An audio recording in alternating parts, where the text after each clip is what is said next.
How's it going, boys? Welcome back to another brand new video, and today we're gonna be talking about something slightly more advanced for the average Dota 2 player. As you know, the average Dota 2 player probably doesn't have too many brain cells, and he doesn't really think about much things when he's playing the game, because who actually does?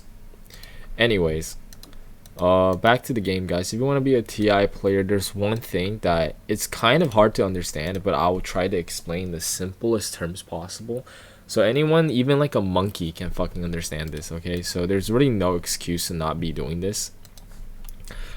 The thing is essentially positioning. So what is positioning? Positioning is basically where you stand in the fights and where you want to be on the map, like physically. You know, people talk about pressing your spells, right? Pressing buttons. They play shit like Invoker.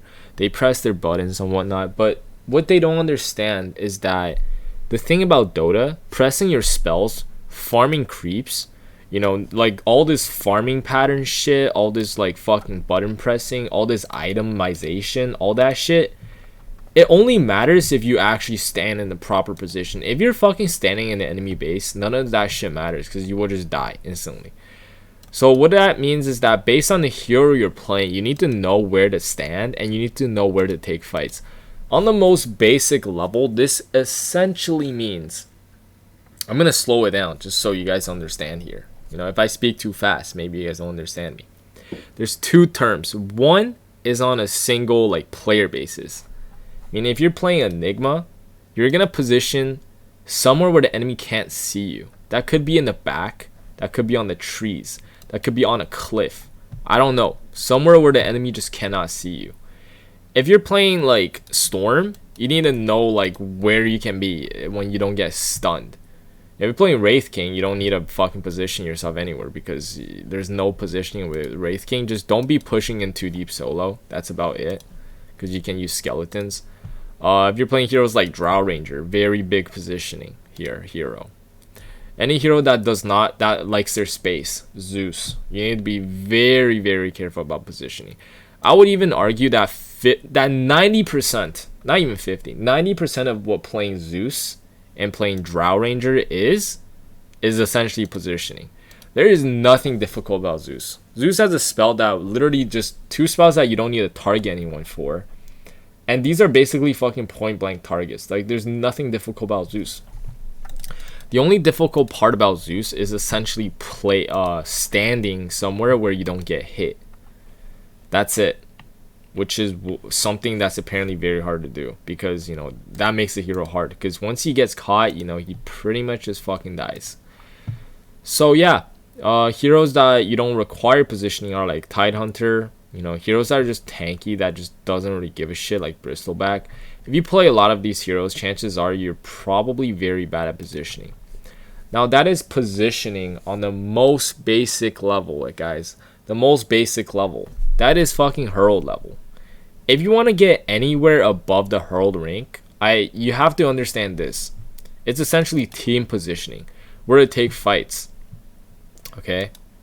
First of all, let's get on to the most basic level of this. If you're fighting at fucking Roshan, you're not going to put 5 heroes in the pit, okay? If we look at this team, like, pretend if you're playing this on the Storm team, who do you think can be in the pit?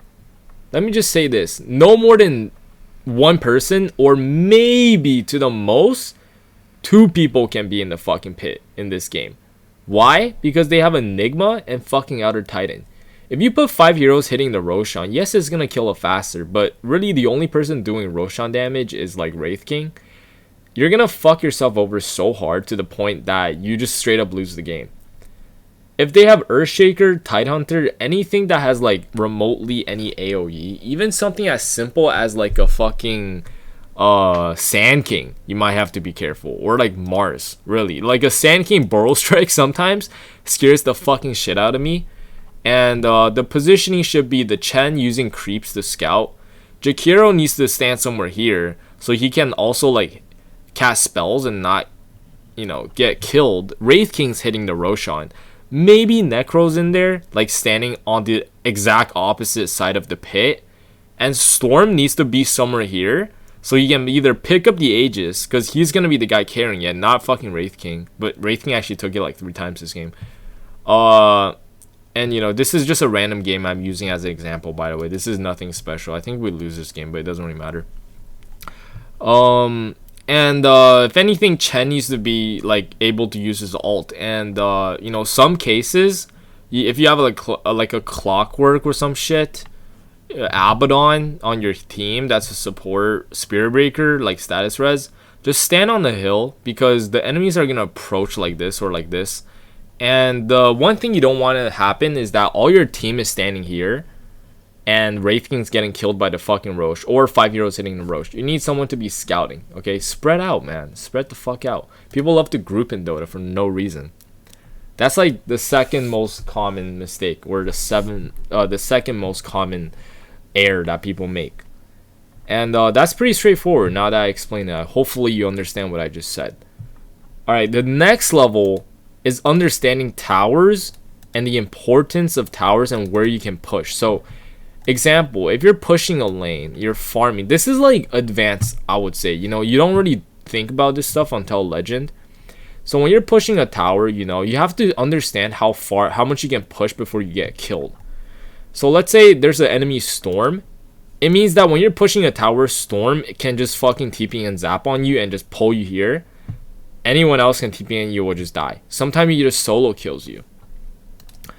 If the enemy doesn't have a hero like that, meaning they only have like Necro, Chen, Jakiro. Jakiro is good at defending towers while not necessarily killing you. Wraith King, let's say they have a mid, generally all mid heroes are pretty good at this. Let's say they have a fucking mid Medusa, okay, for example. A fucking Medusa mid with Wraith King.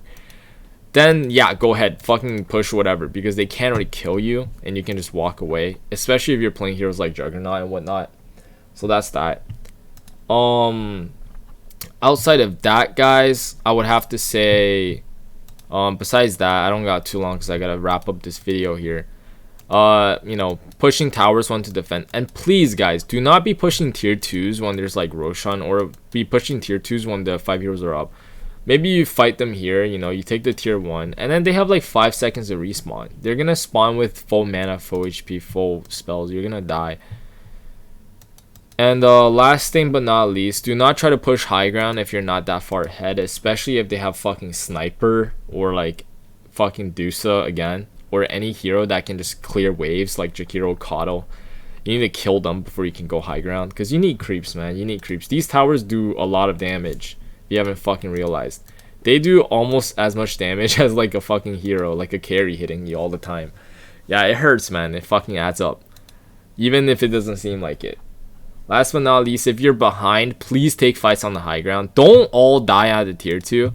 I've seen this way too many times. You're already like 10k gold behind, and instead of fighting here with like Enigma, Sniper, fucking like all your wombo combos, you guys fight here and you just fucking get shot on, and they get a tier 3 for free.